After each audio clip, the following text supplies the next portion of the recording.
Greetings to all my people out there in Hell I Don't Know land. I start this off by saying salutations and blessings to all who are present, to all my gracious and merciful people. That means all of you that are listening. And to all of you that are listening amongst my voice, I hope all is well, no matter when you hear this. Today, as always, is indeed a special episode because for some of you, this is your next time. For some, it's your first time. Now, for those reasons, I'm always appreciative of both because we are here to have a good time. I want to set the stage for you all by saying, if you want to go back in time, the Egyptians and Romans were some of the first humans to spend time focusing on their appearance. They have very specific articles of clothing they wore to show off a person's status of wealth or occupation. Roman women wore what's called policies, which were shawls that were draped over their heads. Men wore what's called togas.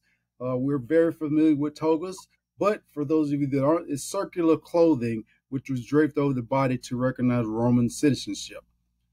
Togas also evolved over the course of Middle Ages. The aristocrats showed a great deal of interest in fashion during the Renaissance period.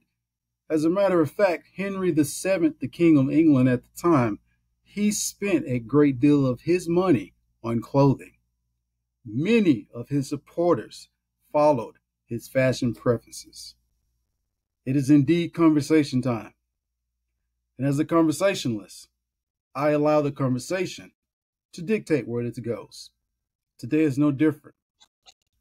With that, I want you all to get comfy. I want you to lay on the bed, sit on the couch, go for a drive, whatever you do to get comfy. But of course, if you're drinking, make sure you have someone driving. Call an Uber or something like that. Don't be out there drinking and driving. But whatever you do, I want you to sit under the intelligent tree while we lead these discussions. Welcome to a season 3 bonus. But first, let me call to the stage an amazing history breaker in his own right. He's a visionary, a person who shares the same name as the first fashion designer to become famous. He's a promoter. He's an aspiring gentleman whose name will fall in line with every great before him and after him, the decades to come, before and after. He is one of the first African Americans, males, to be certified in an image consulting by image global staple Federal. So it is indeed my honor and my pleasure to introduce. As a matter of fact, let me change it. It is my honor and my pleasure to open the doors and ask all of you to follow me as we step into the House of Gregory and meet the Charles Gregory. Mr. Gregory, how's everything going for you my today? brother. First of all, that introduction was amazing. I love where you or how you edify, right? And I think it's important. So I want to give you your flowers because I think that's, and something as we say in as an image consultant is, harmony and etiquette, right? And you have done something that a lot of people miss, the edification of a person. And I want to give you your flowers for that because I think as men, that's something that we lack and we intentionally, I won't say intentionally, but we subconsciously have this competitive spirit where we don't necessarily give the flowers to people as they come. So I want to give you your flowers and kudos to that. So thanks for that. But yeah, I'm here, man, and it's an exciting, I absolutely, appreciate that. definitely an exciting time right now in the space that I'm in, and I just love what I do. I appreciate that. I do what I can because my intros are special because I take the information and I want it to be different. It sets my tone because I know people have had introductions, they talk to people and they've met people. But for me, when they hear the introduction, it's all your information. I put my twist in it. And when you hear it, you're like, who is he talking about? Who is that? And it's It's just what I'm good at. And if I can't raise you up, then why 100%, am I man. doing Thank you. this? And then then you put the icing on the cake. We as men don't do it enough. I'm not afraid of you. You Right. shouldn't be afraid of me, but we should be afraid of not helping each Mm, other. That's the point. We should be afraid of not helping each other. Not only that, black men don't yeah, support for each sure. other enough. So, how are you doing mentally? Great question. I'm good right now. We're on the cusp of this fashion event that we're planning, and so it's just a little hectic, just trying to make sure all of those pieces are there. And you mentioned as black men, then I lead with my blackness, and I'm unapologetically black, right? And so, as men, black men, we have a lot to make sure that we conquer, so to speak, or make sure the perfection piece is there, right? And that's something that we don't intentionally do, but it's in us to we have to conquer. We have to make sure this is perfect. And there's only one person that's perfect, which is God, right? But I say all that to say, all that to say is that mentally, that's where I am, and that's kind of like what's on the forefront of my mind, and making sure that we execute this event coming up, and that's what it is. Yeah. Now you have that event coming up, and you still have your regular life, and then we still have this latex that we're laid in. How do you manage all of this mentality and this pressure that's on your shoulder? And it's not just your shoulders, because the shoulders can break, and once the shoulders break, we still have the spine that holds it up. So how are you measuring and handling all of this mental pressure that you have to deal with? Because the fashion show is a lot of mental pressure. This industry you're in is a lot of pressure. So what's your mental preparation and shall I say Mhm. style management style of your mentality that you go through to have it Yeah, so sure. I strong? appreciate the double entendre. Well, it's one of the things, man, is something that just has to be done. It's there. We put it out there, and shall I say, if you build it, they will come, right? And so you just have to be prepared for them coming, and you know, put into the atmosphere, put the energy out there that it's going to be great and everything is going to be fantastic. I have a dynamic team. I have a very dynamic team that has been holding me down and making sure all these pieces were in play. And so, if the saying is accurate, if you don't plan to succeed, you plan to fail. Well, we have put those seeds, planted those seeds to make this something that we have planned to succeed in. So that's where I am, and that's what we have been doing. So that's where the mentality is at this point. I go back to you saying we don't give each other enough flowers. I usually say, don't give me no flowers, give me some seeds. If you give me the seeds, then we can help each other watch them grow. Flowers have already grown, so they're going to die soon. But if you give me them seeds, we can plant them, we can nurture them, we can go through the struggles together. But a lot of people don't get that sentiment. They want what's already done. They Right. don't want to put the work in. That's my thing about giving you the seeds, because there are a lot of seeds that can be planted, but there are not going to be a lot of people around that want to watch them grow. They only Huh. want the finished product.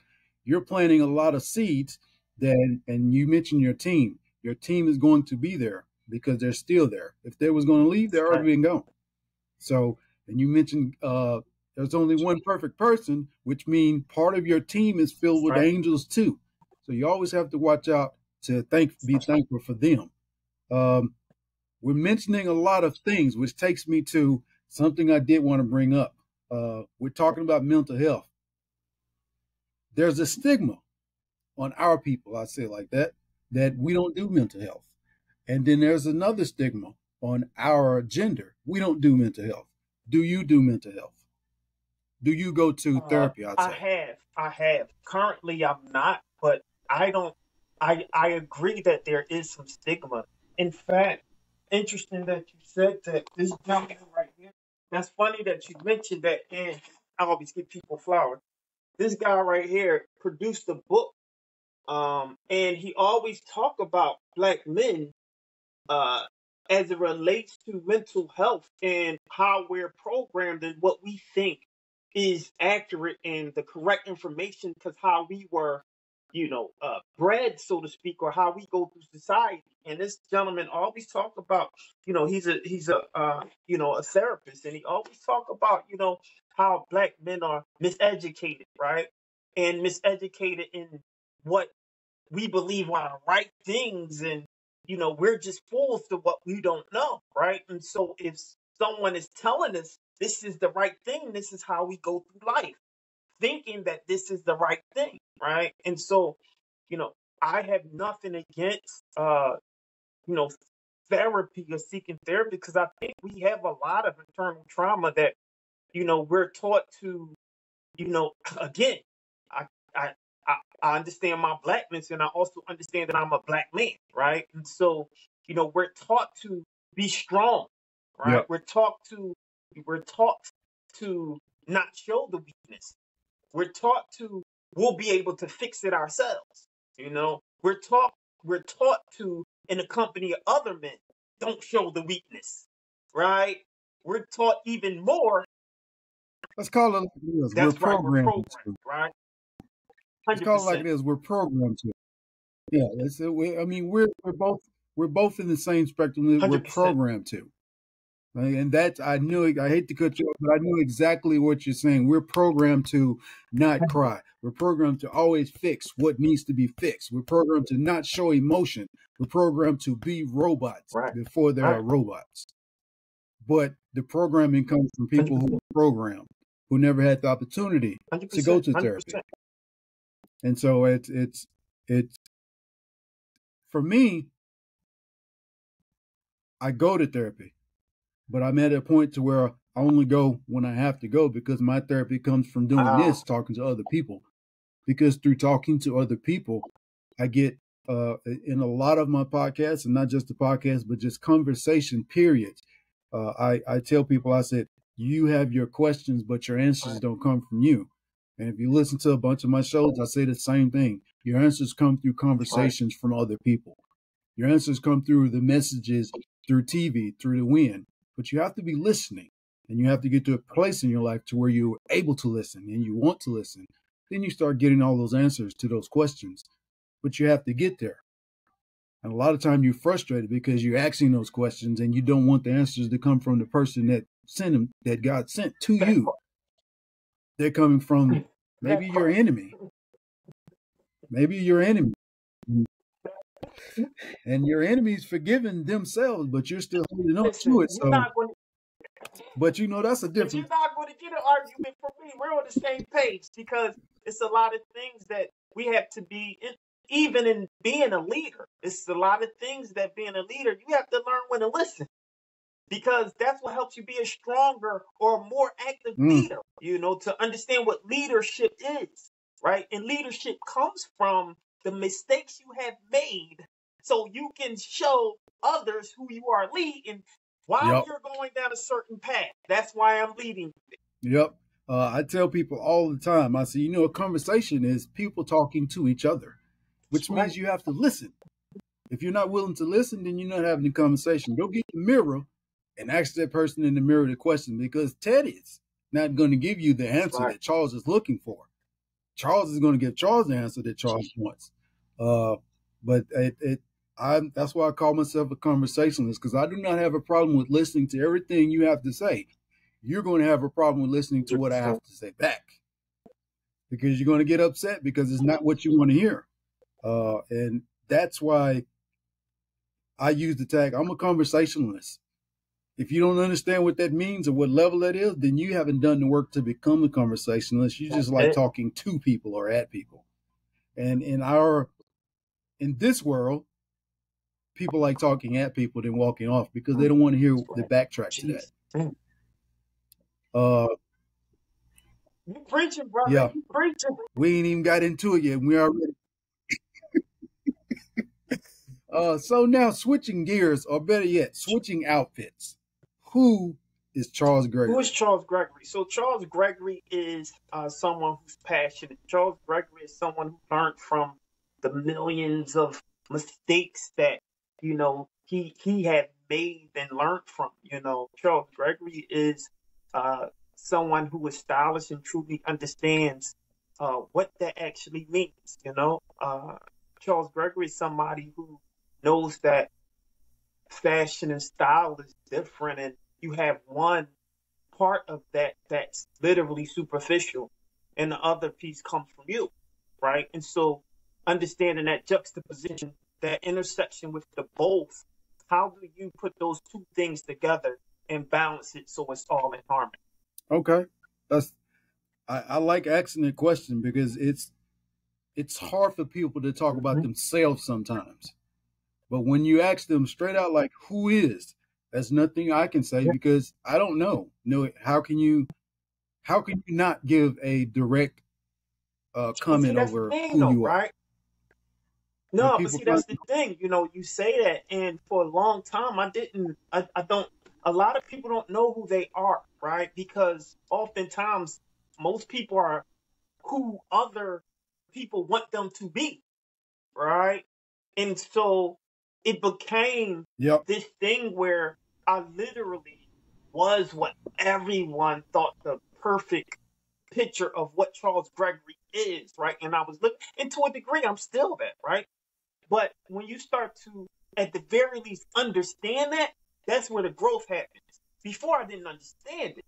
Now looking in the mirror, it's like, oh, I don't necessarily really like this. I was doing that for X, Y, and Z, you know? Or this is not really me. I feel uncomfortable in this space, but I feel better in this space, right? And that's where those, again, we're talking about planting those seeds, right? You started planting those seeds and you're seeing certain things grow. So you're yep. like, oh, you reach this aha moment. And it's like, oh, okay, that's what that is.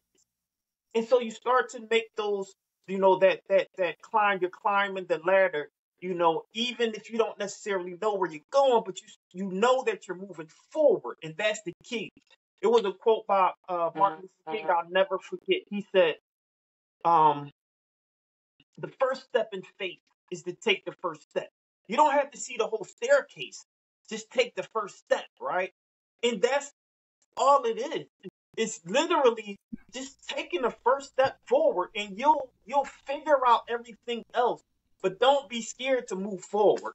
I totally understand that because I also calls myself a wisdomologist Love it. because I speak in wisdom sometimes, and then sometimes uh, I have these moments of wisdom to where I get things that I'm like, oh, okay, that makes sense. And then I say it to people, like you said, and you preaching now. I said a lot of things that I'm like, huh, somebody missed that. But when you said that about Martin Luther King, I have the thing I tell people, your steps are ordered. You can't be afraid to keep walking. And so when you said that about the faith, yeah, it matches. That's the part where you have the questions and no answers, or the statements and the sentences aren't finished. So I've been saying that keep walking because That's your right. steps have been ordered. The rest of that is you have to have the faith from Martin Luther King's quote. A lot of times we stop walking because we're Right. scared, we're nervous, or whatever it is. And we always talk about, man, I just need to pray. But we don't put our faith in that the next step is there. It literally takes us one step. One step. We're not asking you to run. God's not asking you to do a lot of things. He's just asking you to take one step. Take one step. Like the footprints in the sand. Yeah. When you think that No, but you're I not, was going to say, yeah, ironically, no, I was just going to go say ahead. that ironically, a lot of people, they have this thing where they're talking for God, you know? And it's like they so-called know what Hmm. God is going to say. But God is the only perfect person. So if we know that we're imperfect, right? Is there a possibility that what we're saying is wrong? Right? Or are there some flaws, right? And we have to be open to, people even correcting or giving other feedback, giving other information and saying, you know what, you're right. We are imperfect, and being able to sit in that imperfection and say, well, I'm still growing. I'm still that seed, that sprouted, and I still have to grow, and I think, what you're saying is accurate. It's just ironic when you talk about, you know, being that person and understanding all of this dynamic, and it just has had me thinking, and I love the conversation that we have, because if you can't have a conversation where you're exchanging and it gets you to think, then what is the conversation for? Like, I'm busy. I don't care. Like, I talk to people every day. It's kind of like, what is the conversation for? If we're growing, if we're building, that's the purpose of honest conversation. I told somebody, I said, you ask questions without substance. There's no backing in it. And then because as you're asking questions, I ask it back to you. I'm asking you something off for what you said. If you can't answer it back, then why did you ask the question? So then again, you need to work on your conversational piece. You're just asking blind questions because you think that's what I want to hear, which is what we do with God. We say in our prayers what we think God wants to hear, which automatically thinks we want it fixed in 24 hours. Then we get upset when it's not fixed in 24 hours. But how do we think God gonna react when we've turned 10 people away in the 24 hours that He sent to us? Wow. We ain't looking at that.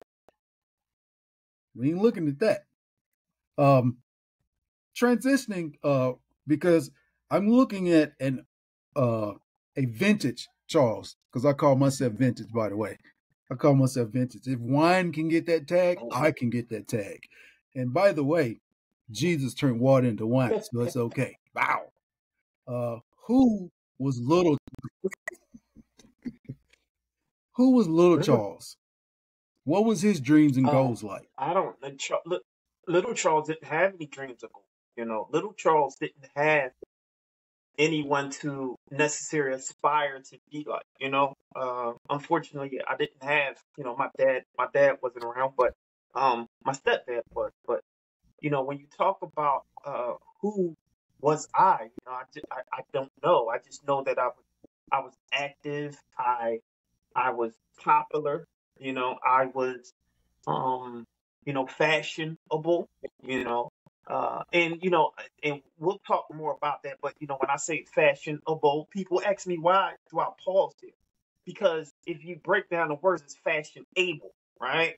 And so if you're fashionable, that means you're thinking of how to be, right?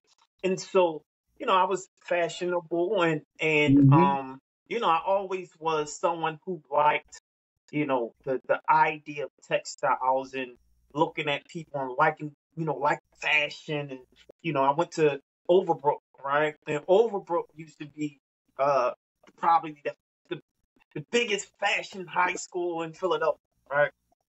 And during that time, and I always, people love the way that I dress, and so if I asked who I was back then, I just was someone who loved fashion, and I was a product of my environment. So I got into trouble, and thankfully, ironically, like if you think about, people saying that, they mention friends and friends or the people that you hang around, they always mention that in a negative connotation, right? But literally, my friends during that time, like I had some pretty decent friends that either kept me out of trouble or protected me, you know? And it was one of those things that, I love. We all make mistakes, but I don't, I don't have any regrets. I just feel like they were all learning. They were things that I learned from to make me the man who I am today. And so that's who I was back then, and I have grown and I'm a lot different than I was, but I still am that little, it's a little part of me that's still that I'm okay with. It's interesting you said that because I don't drink or smoke. Never have, never will. And that's been me my entire life. And so I have friends that smoke and drink. And it was a joke like, hey Ted, you want this? Nah, you ain't getting this. And that was the thing. So I was always the driver, which was cool with me because they can have their fun, but they still respected me and we still protected each other.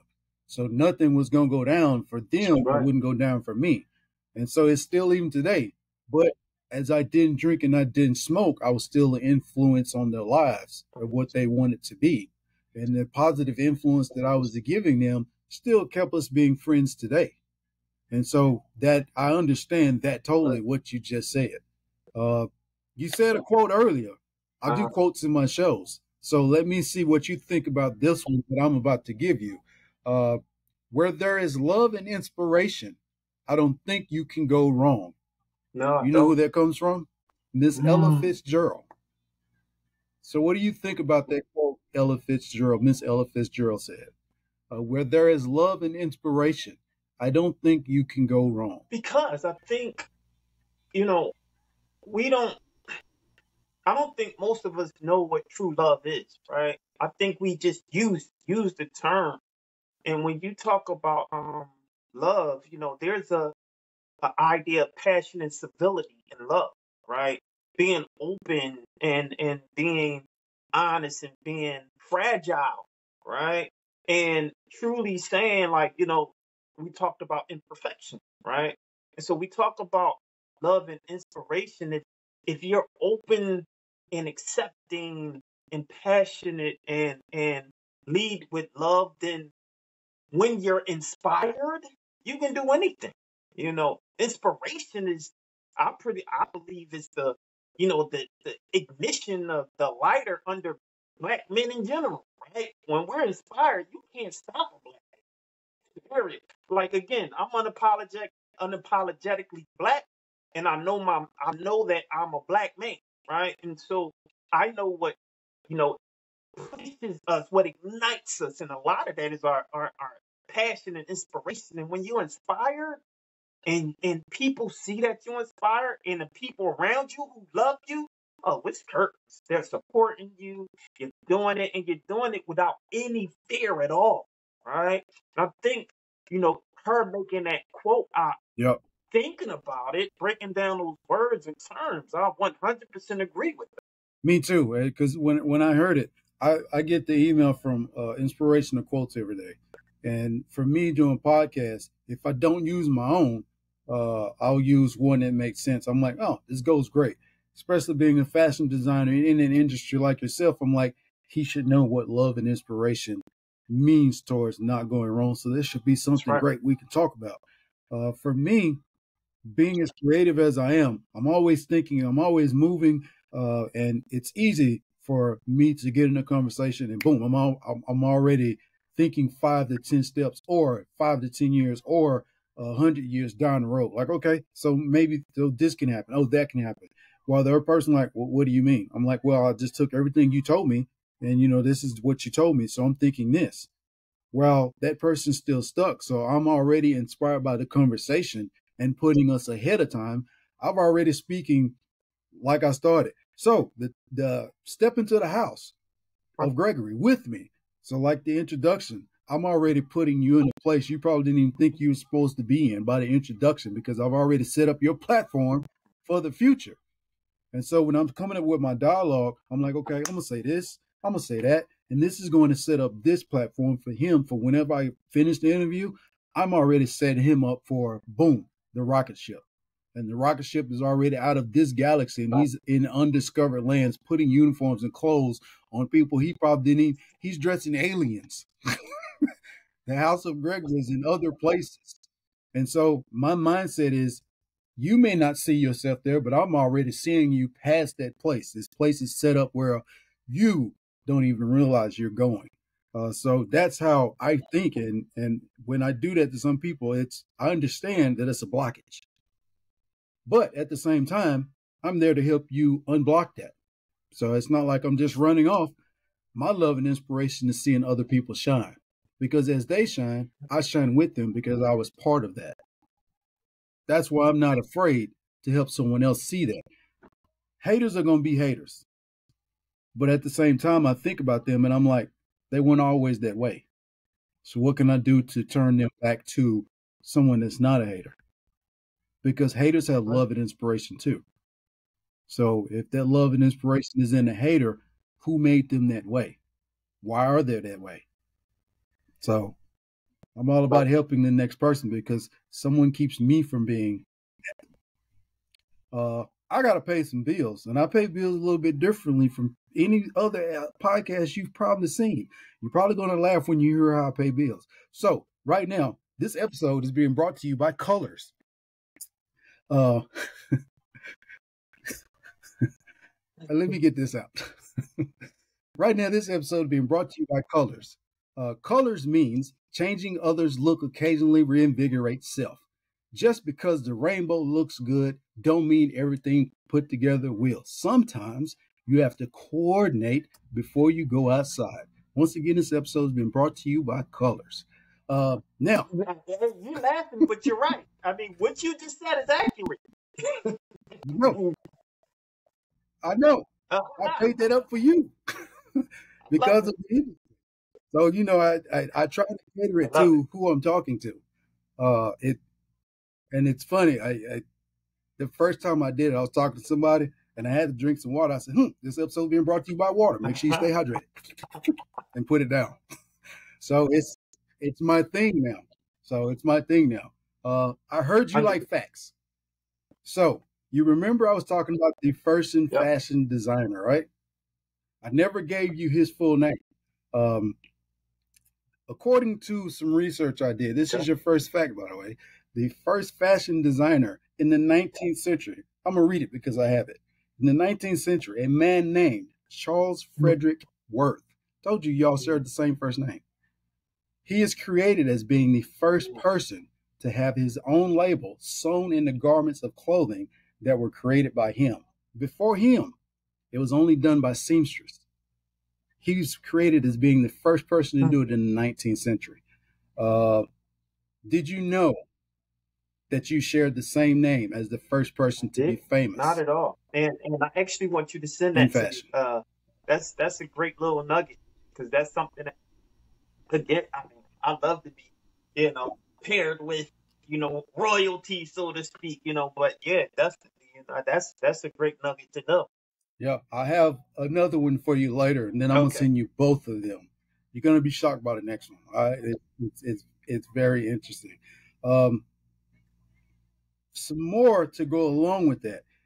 From what Mr. Worth did, eventually people started designing houses that started to be built up, and artists would work at those houses doing sketch designs for clothing, which brings me to my next clothing change. As I would say, earlier I did outfits, so I'm changing clothes now. I'm in the fashion industry because I'm about to walk on the walkway. When did you start creating the blueprint for the House of Charles Gregory? Yeah, I love See how I set that up? My grandmother, I got to give her kudos because my grandmother was the matriarch of the family before she passed, and she literally showed the entire family how to sew. My brother literally was he's so fashionable, and he knows how to sew also. And so that literally started planting the seeds for the blueprint for who I am as Charles Gregory. Again, I was always pretty fashionable, but as I was designing, and I used to make gowns and things of that nature, I got into wardrobe styling because the clothes that I used to make, people used to say, I love this, but I don't know how to wear it, or how do I wear this? Or I have this, these pants. Well, these pants go with the blouse that you did for me.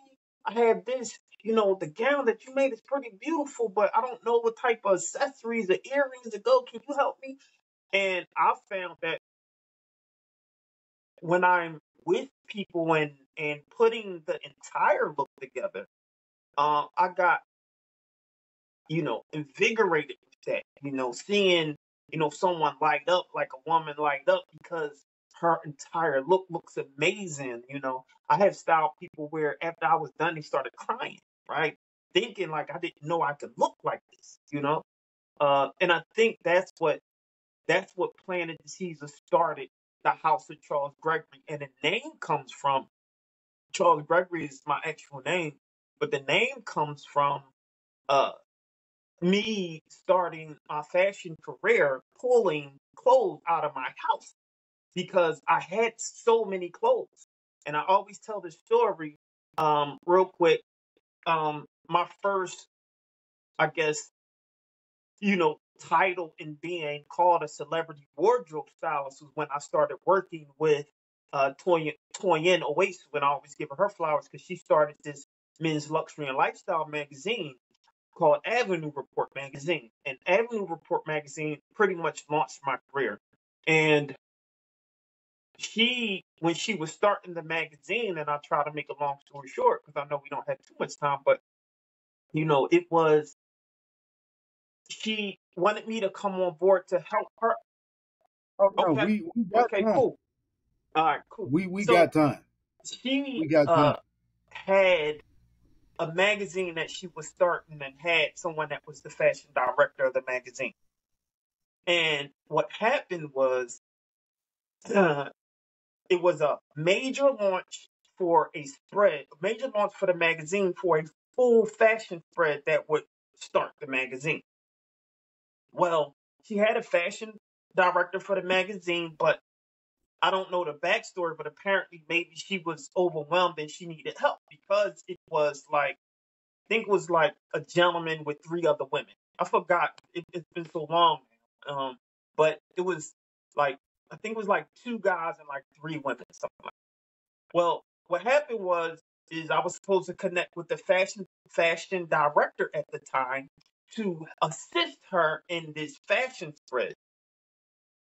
So Toyin Yin, who was the editor in chief, said, "Hey, I would like for you to work with the fashion director because we have a major spread. This is the first, this is the launch of the magazine, and it just has to be amazing. Would you mind? I see you're fashionable, and I see that you know how to dress, and could you mind at least helping her style the guy?" I was like, "Absolutely. Just let me know." And so she said she's going to contact you. It's a month away, so y'all have a little bit of time. Just make sure that y'all get together. Well, a week went by, so now it's 3 weeks prior. I was like, this kind of weird. So I reach out to Toya and like, hey, I don't have her number, but she was supposed to call me. She hasn't called me yet. Just let me know. She didn't call you.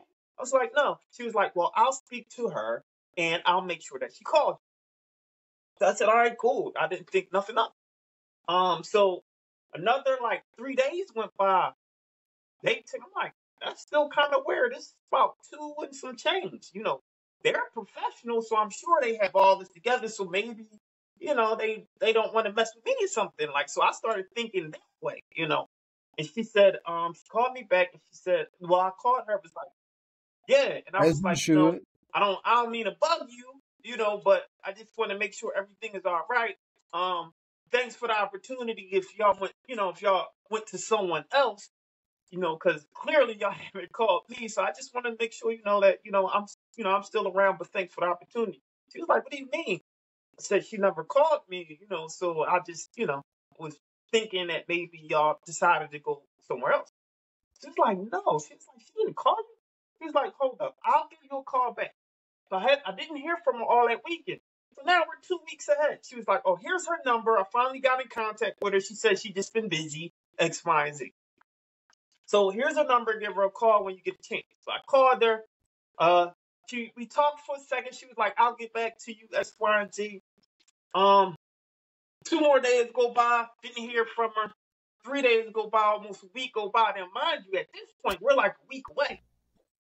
So I'm like, I called Toy and I said, "I hate to bother you, but she still haven't spoken to me. We spoke once. She said she would get back to me, but I just don't know, what's going on. It's a week away, and I'm still around if you need some." She was like, "Oh my God, I thought you guys were already, putting this together because my understanding is that y'all connected and everything." I'm like, "I'm here." She was like, "I'm going to call you back." So I didn't hear from her. So at this point, I was like, well, maybe they're Waiting not on going to her. do anything. 2 days prior to, she was like, "Oh my God, Charles," she said, "she's not going to be a part of it." She said, "It's just too much for her. Is there anything that you could do? We have 2 days for the shoot. It's in DC." And I was like, "Oh man." So I said, "I got you." Hung up the phone with her and started freaking out, right? I'm like, "Oh, what am I doing?" Right? But I said, all I need is the sizes to X, Y, and Z. So I got the sizes from her. She said the guys are 5'8", size medium, 34 pant, and a size 9. Well, you know who she described? Me. She described me. Right Well, up it was my right up alley. your Not alley. only that, I got enough clothes in the closet, right? House of Charles Gregory in my house to style 12 men if I needed to, with 3 different looks, right? I knew a lot of women who were really fashionable. So the sizes, I was able to call a friend of mine, Janine, and a couple other people like, yo, I really need your help. I'd love for you to come help me on this, be assistant with me. I'm gonna put all this together. Um, and to make a long story short, I was able to execute the fashion shoot, styled them, looked amazing, styled all the women. And after the shoot, Toya was like, oh my God, they look so amazing. The pictures came back, fashion shoot, launched the magazine, and they was like, oh my God, everything looks so amazing. I want to give you the, the fashion director's position if you would like. I was like, yeah, sure. And that's what literally started my career in terms of being this fashion kind of like person within fashion in terms of styling celebrities, because since it was a men's luxury and lifestyle magazine, most of the people in there were celebrities, which gave me my kind of celebrities title, so to speak. And I don't usually say that too much because I don't care if you're a celebrity or not. It's just whatever. But when it gets to what really coined me as someone who was significant in the industry was during that time, I don't know if you heard of Nick Pace. Nick Pace was the new face of, I think it was season 5 or cycle 5 of cycle 3 of America's Next Top Model. And during that time, America's Next Top Model was hot, right?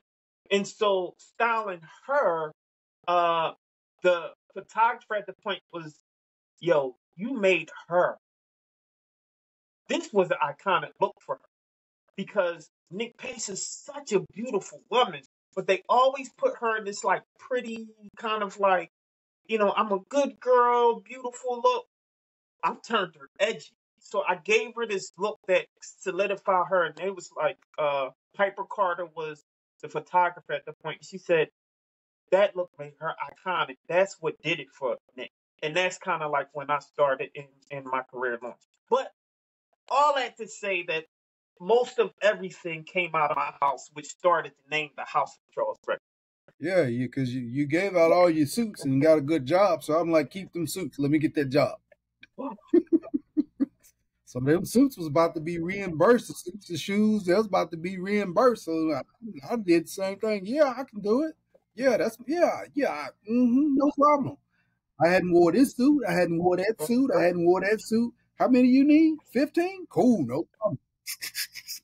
Clean out all them suits because we got suits and stuff we hadn't wore just for special occasions. So I get that totally. I got suits in my closet I had bought 5 years ago. I ended up giving away because I had never wore 'em.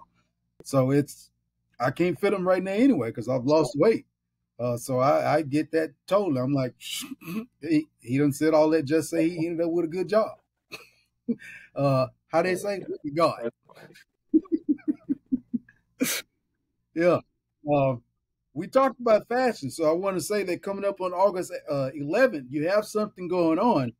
The house will be open and having a fashion show, but it's not just any fashion show. It's the metaverse meets NFT, so it's like a second annual metaverse fashion show, and this is what's Yeah, called your baby, the Versus Fashion Show. Talk to me about yeah, sure. So the what this Versus is. Fashion Show started out as a nod to the music Versus, right? And so it started in, yeah, yeah. So it Okay, got started in, last year. And what I did was I wanted to do something a little different in that when you think of Philadelphia and fashion in Philadelphia, most of the imagery or the optics that you see are couture or gown, and suits. But there's a huge underground or huge culture of streetwear, right? ready to wear, clothes that we wear every day, right? And we get dressed up. And so I wanted to highlight that or amplify the other side of fashion. Everything isn't couture. Everything is aren't gowns or avant-garde, right? And so I wanted to do a ready to wear kind of Yep. like show like, hey, it's some other things that's out there. And so what I did was look for or try to find designers, local designers that had a strong brand already that made ready to wear clothes, streetwear that had, the true, you know, uh, uh, sweat outfits, a top and bottom that you can pair and put things together, not just t-shirts.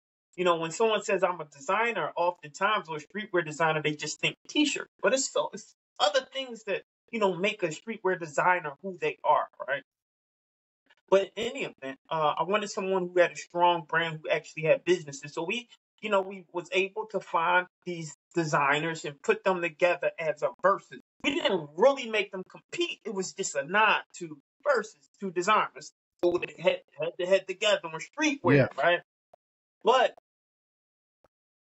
yeah, What Timberland and Swiss built exactly. And so, right. during the And pandemic. Yeah. I wanted to put the icing on the cake by with streetwear you have to have sneaks, right? You have to have sneaks. So that's where the sneakerhead highlight came into play. And so that's where the entire outfit is put together. So indirectly, which I'm kind of telling you first, you're the first one who's hearing this. As a wardrobe stylist, I think head to toe. Woo-hoo! Another breaking stuff. That's First, right. you heard it here And first. so, You heard it here first on the Health and Podcast. so the show is about me styling the show, actually. Start from the body, the head to toe, right? And then what's going on the feet. And right. And so I'm styling, I'm doing as a stylist, I'm putting all this together, but you need the accessories, right? And accessories are the entertainment that go along with that, right? And so that's what all this is. And so the Versus Fashion Show is about putting together this dynamic kind of arts and culture piece and understand that all of this is STEM too. And I'm gonna get to that part. But one of the things that as a designer, as an image consultant, you start to understand that there's other pieces to what we know as fashion that, sometimes we don't think about, right? There's this idea of fast fashion, right? The idea of, tech fashion, right? Fashion and tech.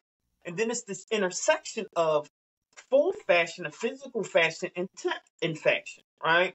Which in styling this whole piece and trying to put all these pieces together. And again, you're hearing all of this first because I never really described what this thing is, but you allow the platform to be a little bit more full in the conversation, right?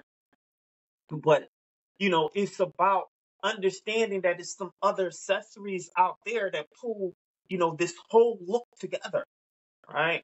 And so part of that is, the intersection of what, this new conversation is happening based around Web3, the metaverse, and NFTs, right? And NFTs allows you to purchase these tokens or these digital assets that are fashionable, right? And so what I wanted to do is show some of these accessories that goes along with the hard body or the physical, right? And so that's pretty much what I did with the NFTs, metaverse, and Web3 was showing that let me show some of these fashionable pieces and introduce this new way of thinking, this paradigm shift as we know it today, because things are changing. And unfortunately, as Black folk, remember, I lead with my Blackness, as Black folks, sometimes we always get left when the new thing happens because we don't have the resources or the information. And so thankfully, I got into something a little early where I'm able to understand some of these things, right? And so that's what this whole thing is as an image consultant and fashion and wardrobe stylist. It was like, this is my baby that I'm doing. I'm styling this event, which is something new, I guess, that people don't necessarily hear about. But people literally style events, they just don't think that way, right? And so that's what I'm doing. I'm styling, this whole event to give it to the people to say, this is a finished product. You know, this is something that's out there. This is the full spectrum of what fashion is. But we're doing this in a way that's engaging. And we talk about science, technology, engineering, arts, and mathematics. This whole thing is about being artistic in the arts, right? When you talk about digital Yeah. assets in the blockchain and cryptocurrency, you're talking about math, technology, and science. Not only science, when we're talking about AI, we're engineering also. You're engineering these concepts. And so this is all under the concept of STEAM, you know, and so that's something that I'm passionate about anyway, which a lot of people don't get that juxtaposition of knowing that, you know, and putting those two pieces together. And so that's what this whole thing is. I think a lot of people are still trying to understand what NFT Yep. and the metaverse is too, because there's not a lot of people putting the time into Yeah. explaining it Right. as you did. And you mentioned that this is the first time that you're telling it, but it's also probably the first time you're getting the Yeah. opportunity True. to explain it. I give the opportunity to talk about whatever I need to talk about because it's my format. If I want to talk 2 hours, I talk 2 hours. If I want to talk 30 minutes, I talk 30 minutes. So when the conversation is great and you need to get things out, it's also your format because I don't want you to get cut off. And a lot of times you don't Yeah. have time to talk about certain things you want to talk about because when you get off, it's too late to say, Yep. dang, I should have talked about this. Dang, I should have talked about that. Oh man, shoot, I should have talked about this. And when you have those times, because I've been in those situations too, where I'm like, shoot, I should have brought this up. Shoot, I should have brought that up. Dang, I should have talked about when he was the guest lecturer Ah, at Punta Cana for the global conference and asked him, what was that like talking about fashion and love NFTs that. and the Yeah. metaverse? Hint, hint. Is that it? I figured that. Yeah, it So, is.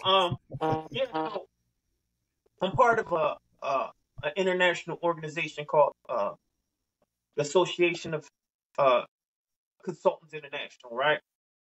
Of Image Consultants International, AICI, and you know they were putting together their international conference that they do every 2 years, and they wanted the the mission or the goal for this conference was creativity, something like that, art and creativity. I forgot the actual kind of catchphrase that they had, but they wanted to have talent. So they was telling people, all the image consultants, all the members, to submit, you know, a proposal as to, you know, what they would like to talk about to other image consultants and people within the fashion spectrum. Well, as an image consultant, one of the things that I teach is helping image consultants scale, right? And a problem that as wardrobe styles, the problem that we have oftentimes is we reach a glass ceiling, right? What we teach as image consultants is the ABCs. That's appearance, behavior, and communication. The appearance is what most wardrobe stylists only consider, right?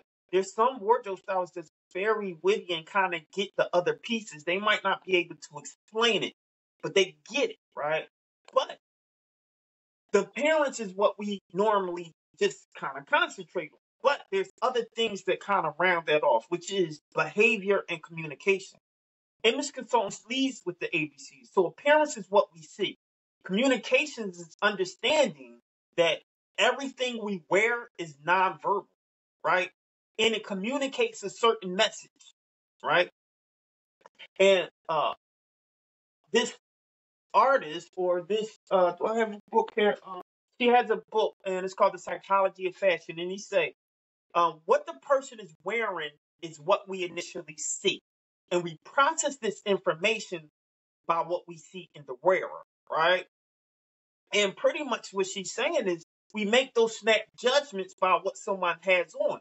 And the reason why we do that is all psychological. So what we see, we kind of translate or convey that into a message that may not necessarily be the case.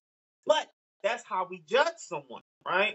And so I believe that's the actual quote. It might be a little different. But in any event, um, the way of communication is just kind of seeing that this is what it is, and this is how we interpret that.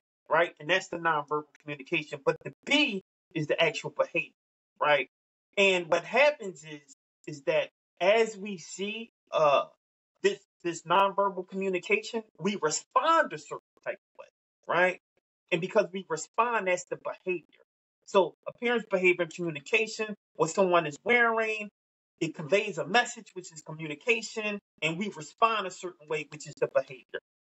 That said, there's something else now that a lot of us do, which is the D, right? Which is your digital footprint.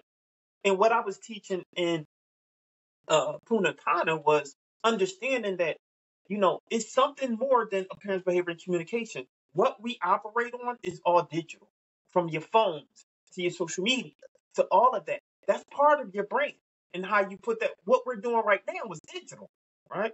So most of the things that we do are digital now. So it's understanding your digital footprint, but also understanding that there's something within the digital spectrum that we can utilize that will help more image consultants scale, right? Which is utilizing this whole space of Web3.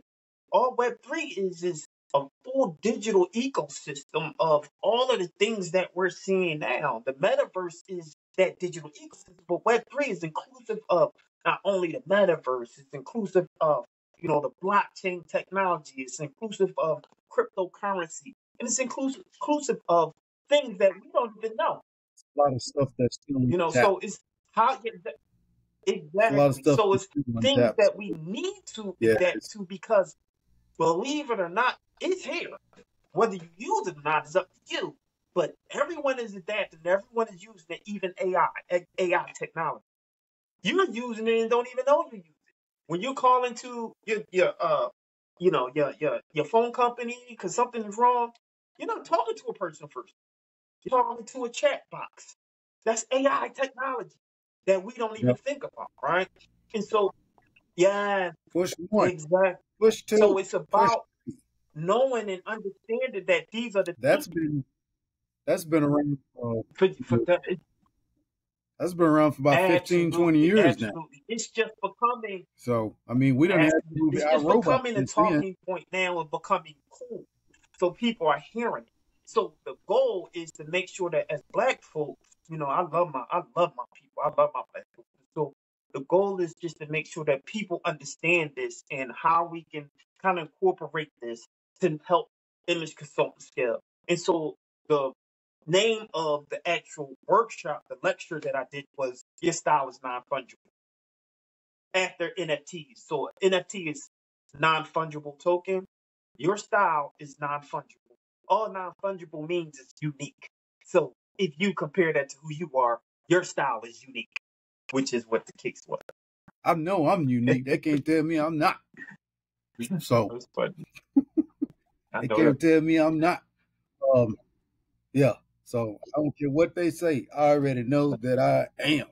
Uh, going back to something, what did you learn from your first show that you're putting into this next show, and the show's coming out there, and the show's coming after that, and everything else that you do? Because this is your second annual show. So what did you learn from the first one that makes the second one, the third one, and the fourth one going to be more impactful? Because we talked about failure, and failure is the only way to improve. So what's the biggest thing you can say you took away from the Use the first one? things that work.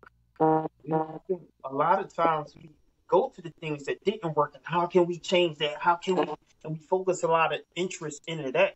But there was a lot of things that did work and that just happened because the stars aligned. And so, we went into this, and I always say we because I got a dynamic team, but we went into this understanding that there were a lot of things that worked and it happened by accident. So let's utilize it. If the wheel ain't broke, don't fix it. Let's use that and let's just build upon it. Yeah, So the one thing I'll say is if the wheel ain't broke, don't fix it. But that don't stop you from looking for the spare. that's right. Because when that wheel go out, you got nothing to put on. So look for that. Make sure you got that spare. It's time That's for me right. to pay bills again. Let me pay some bills again. Right now, this episode is being brought to you by Colors. Colors mean changing our look occasionally reinvigorates Love self-esteem. it. I changed it up. just because the rainbow looks good, don't mean everything put together will. Coordinate, coordinate. Sometimes you have to coordinate Love before you go outside. Once again, we're back with an amazing host, fashion guru himself, fashion icon. Uh, Here's your next fashion fact. This is the one that I have to send you also. Uh, Doing some research today, when I came up with the Mr. Worth, I also found an article called "We Were There." It's by Harley de Roche on the Black presence in the Renaissance Europe. It's a great read about how Black people were very present in the times of the it. 1600s of Europe. Have you heard of it I or read haven't it? heard of the name, but I haven't heard or read that. Not at all. Okay, Please do. I'm gonna send that to you because she has. I think it starts in the 1400s. She talked about people 1600, 1700, different, like three different fashion people that was Black people that was inside because they keep saying we weren't there. She has an entire article. It was supposed to have been a show that came out during the pandemic, but the pandemic hit and then they stopped it. So she Wow. just turned it into an article. So it's a great read. I didn't get to finish it, Gotcha. but I'm gonna send it to you. Now that sends me to another project you work on, and I'm probably gonna butcher the name, but the Shahoob Group. Sure. You worked on something Sure. about the soulmates. The Shahoob Group is also responsible for this this massive boat that someone built. So you're in the cusp of greatness, and you're still so humble. But what was it like Yeah, I'm working working with with them that group? now. They created and I didn't literally know how big they were either until like I was part of this kind of like idea, this project that they're working on. But they created they wanted to create or start a NFT project, right? And the NFT project they wanted to create was based off of a brand that they wanted to, materialize, which is an actual sneaker, right? And the sneaker um, is called the Sirocco, right? The Sirocco One. So this is the first iteration of it, but it's a really dynamic sneaker. And I'm part of a few different NFT projects, and I'm pretty busy on. And someone seen me in there and was like, I see that you're really fashionable. All you do is talk about fashion. We really can use you on this new project by Chubb. And I was like, oh, whatever, like, whatever. If you want to talk about fashion, is it an NFT project? I'm with it. I'm an NFT collector, right? And um, so they spoke to like the owners, and they brought me over, and the owners was like, "Hey, we love for you to come on board." And this is a moderator in the actual um NFT project of the Sirocco, which is the sneaker that they're about to create in quarter 3, I believe. But the NFT is purchasing an NFT, which allows you to be able to purchase this one of a kind sneaker. So unless you have the NFT, you can't purchase the sneaker, right? And so as I'm a sneakerhead also, it's just like, I just need to be a part of this. And they gave me the nod, and now I'm a moderator in the actual project, NFT project called Soulmate. That's the name of the project, Soulmates. That's so good. It's soulmate Great. with the three Correct. instead of the E. SOL3 Correct. TES. Now, when you all search Sirocco, uh, the boat is going to come up. I'm just going to let y'all know.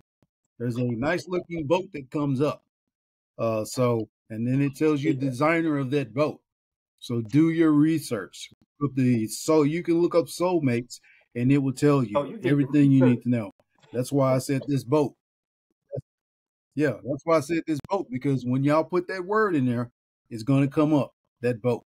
So don't think we're giving you false information.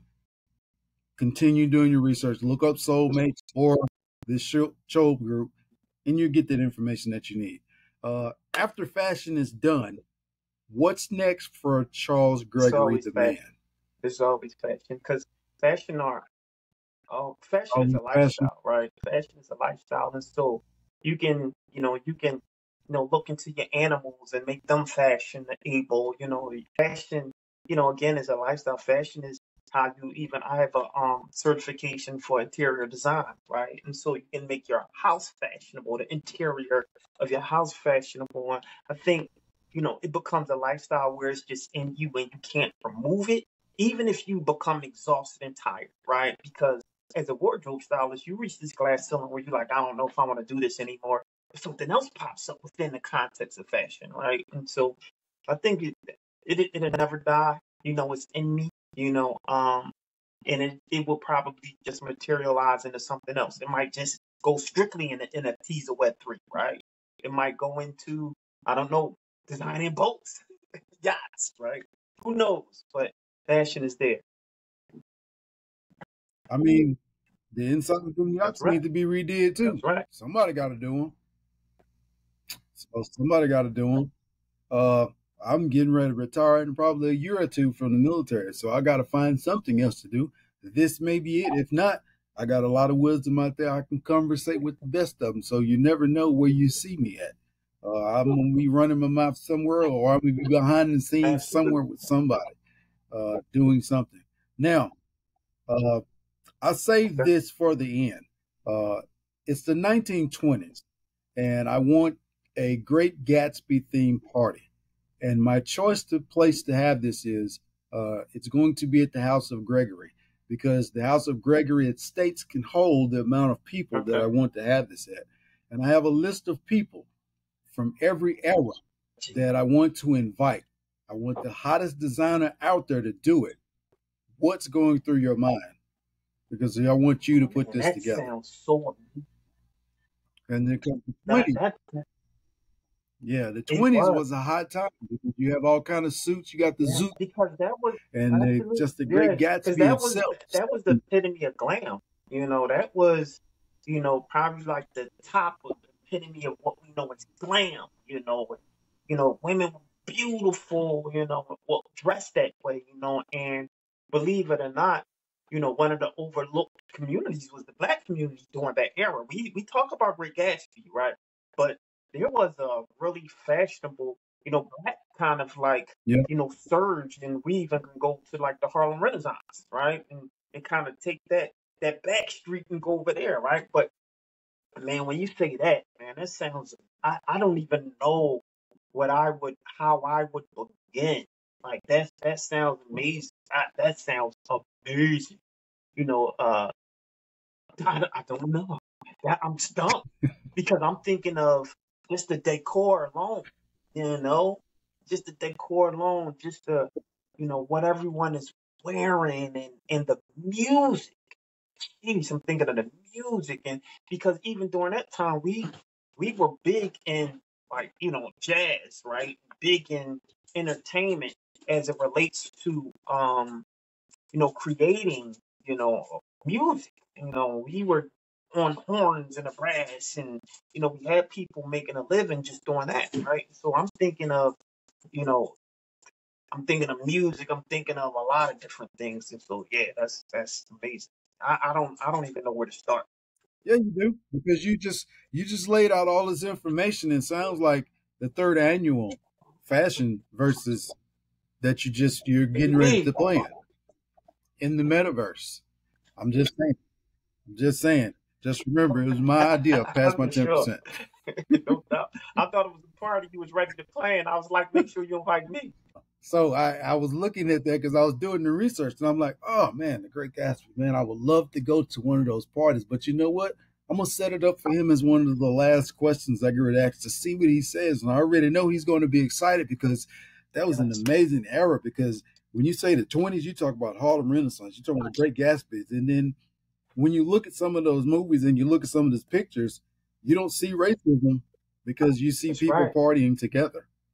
So that's why I kind of picked the Great Gatsby and that era because people partied together more than they showed racism I against each seen other. this. So that's why I picked I it. forgot. I forgot these.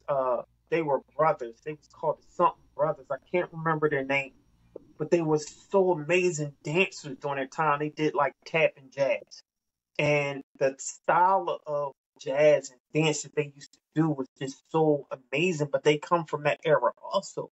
So when you say that, I'm even thinking of outside of music. I'm thinking of the dance and the dancing that we did back then. Um, they were they were unit. There was a unit. It wasn't just somebody on the wall, just I mean, they were dancing with a partner, and the partners had these intricate dance moves and these styles. And now you go to a party, you're not doing nothing. But I think that era is just such an amazing Now, era. Yeah, ruin that. Remember, good at my ruin that yeah, with that. We don't dance no more. We don't dance no yep, more. All we do is this. We do is this. It was over after that. But you speaking of that, and the thing is, even if we did stand on the wall, somebody came and got that's us right, off the wall. Like, come on, let's dance. They don't do that no more. Like, no, right, I'm not going nowhere. But during that age, boom, right. we out there on the floor. That don't happen in a salsa club. In a That's salsa right. club, it's 24 And I'm and, 7. and, and it's funny So, that you say that. but during that time It's frame, funny that you say that. I'm a salsero.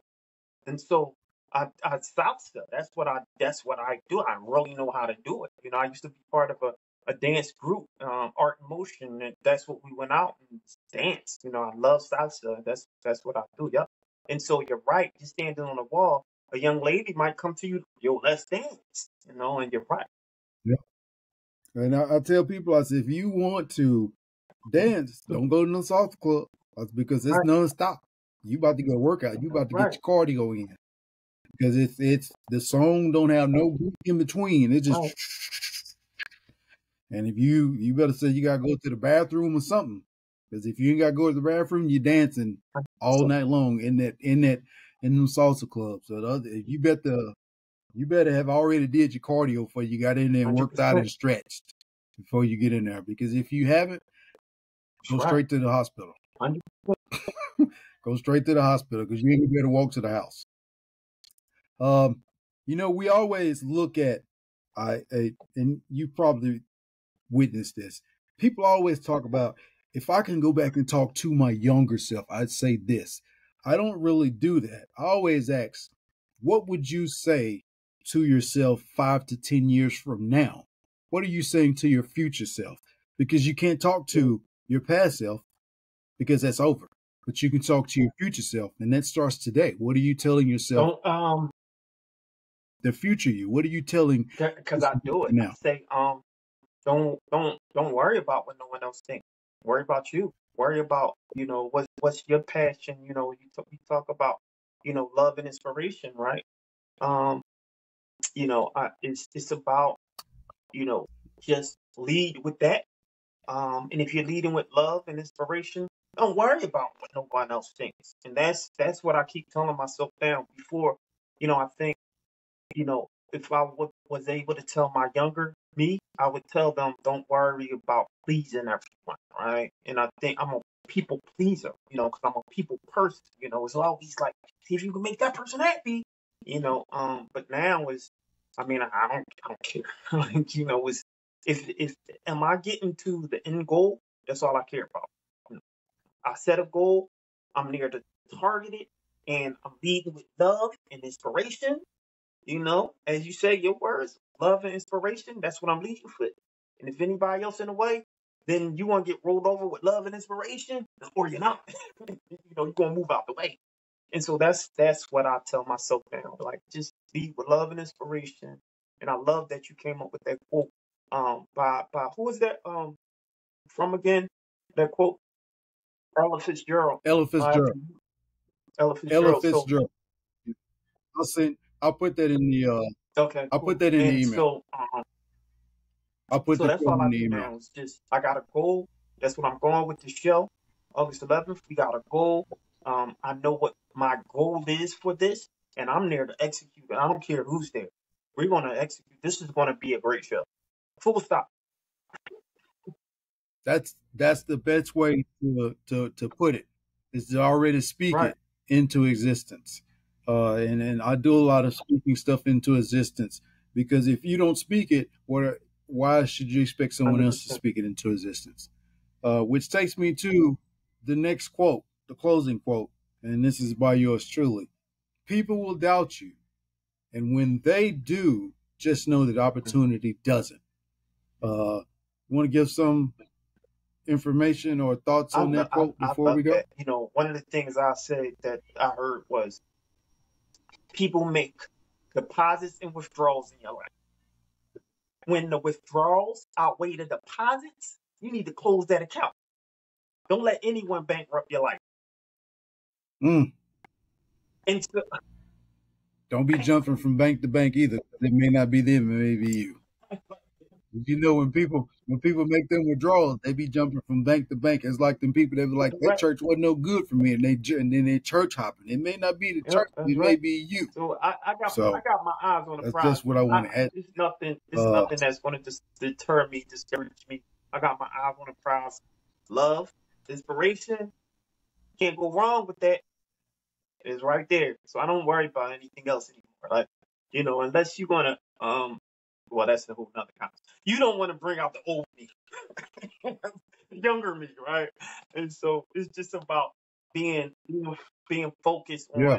on a goal, man. Like, it's so much out there that everyone can benefit from, So I'm not in competition with anyone. The only person I'm in competition with is myself. What can I do better or bigger than what you did last year? And I went into it thinking that, competing with myself. What did I do last year? Let me be bigger. Let me be better. Let me be more focused. And I am. I think last year was just like, I got this idea. Let me see if I can do it. Now is, I know the idea. I know I can do it. What can I do better? And next year is like, what can I do to change the world? Right. And so that's kind of where I am now. This is planting the seeds. Let's watch it grow. What's going to happen now? And it's interesting you said that, because this is the third season of the Hell I Don't Know podcast, and the first season it was only like about 13 episodes. Then the second season I was almost dropping one every week, and I think I only took off like Christmas and Thanksgiving. But other than that, I'm like, okay, I know what I want to do. I know Right. how I want to do this. And then when I was presented with yours, I said, okay, my season haven't started yet, but I can do a bonus episode and still drop this episode, and then just move this episode to probably one of the numbers inside of the season, because you have something coming up next week that I need to get this out so they can hear about your show, but it's still going to be part of season 3. And then in making this show and doing the other shows of season 3, I'm like, I've created 2 more podcasts. So it's interesting. I've created, I've already had 2. I just hadn't been working in the other one. Now I've added another one, so now I have 3. And you kept showing those books. The third one is called The Book I Read, because I always read a lot of audiobooks, and I read books and then I quote. That book I read allows me to talk about just books, quotes, and just that stuff alone by itself. And it doesn't have to be any of that, because there's a whole community of people that read books that don't have anywhere to go, that don't have people to talk to, but being online, that allows them to, hey, let's talk about that book I read. Like right now, I'm finishing off JFK, 29 hours of audiobook. So I'm listening on a daily basis. I listen to an hour. When I'm tired of that one, I have a backup book. I'm working on Tuesday with Maury right now. I got that from someone else. Before that, I just finished History of Chicago, because I love Chicago. Before that, I listened to, I'm up to 15 books this year. So it's year 23. So I said, I'm going to do 23 books this year. Next year it'd be 24, but I might move it up to 60 books, but that's a lot, trying to get 60 books in. But I think I'm just going to keep doing 23, 24, 25 as the year go up. Once I retire, then I can move it up to 30, 40 books, as many as I want a year. But with that being called That Book I Read, I say that because you're welcome to come back on that show and we can talk about those books all day long. And then other people can be like, hey, let's look and see if they're talking about this book, because the education from that book doesn't need to be lost, because you need somebody to talk about from what you read and what you got from that book. And then I can tell you what I got from that book. And then that's the end of that podcast, because that's that book we read. So that was my concept when I came up with that. Then my other one is a sports show. So I'm going to keep that name on quiet before somebody steal it. But that's my 3, and it's all different concepts. The my thought process, since we're talking about growth, is this one I can do by myself. I can do with a guest. I can do with a co-host. But the sports show, I plan on having like First Take or Undisputed rotating co-hosts. That way, it's not just me. Sometimes it will be me.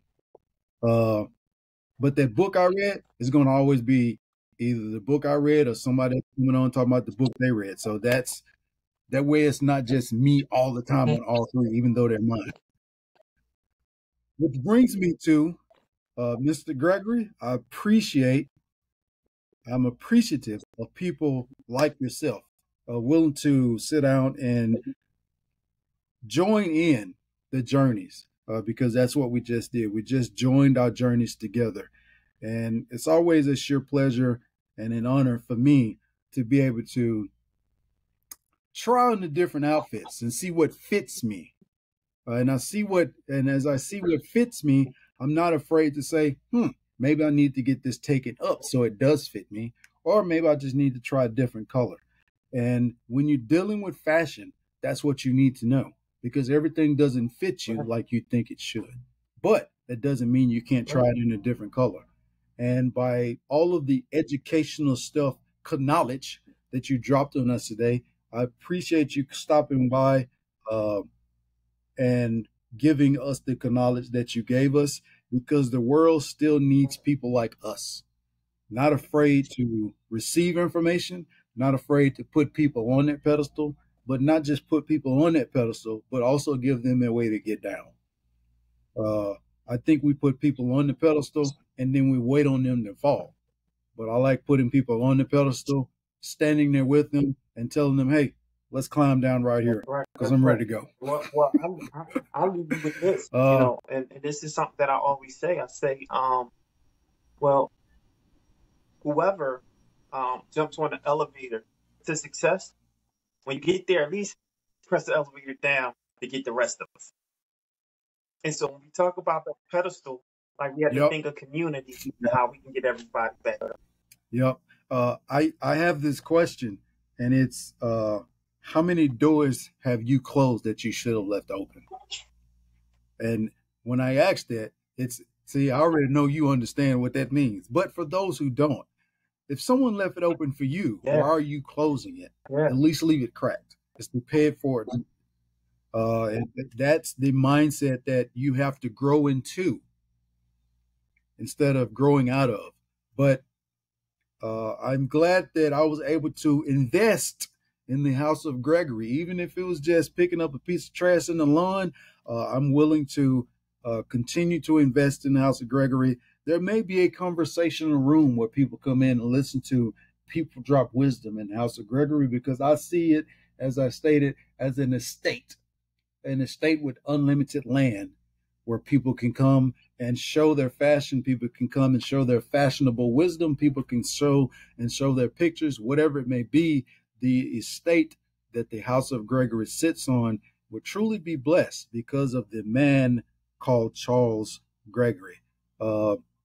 Please promote yourself and tell everybody where they can find you. It's real simple. We have this thing where we think about our IGs and wherever. I just tell people, you want to contact me at Charles Gregory. Literally, you can go to IG and you inbox, you slide in the inbox and call me from IG. Or they can just hit my website, thehouseofcharlesgregory.com. And that's what it is. I'm just happy to do what I do, and I'm gonna continue doing what I do. I got my eyes on the prize, and I'm geared for success. I bet on myself.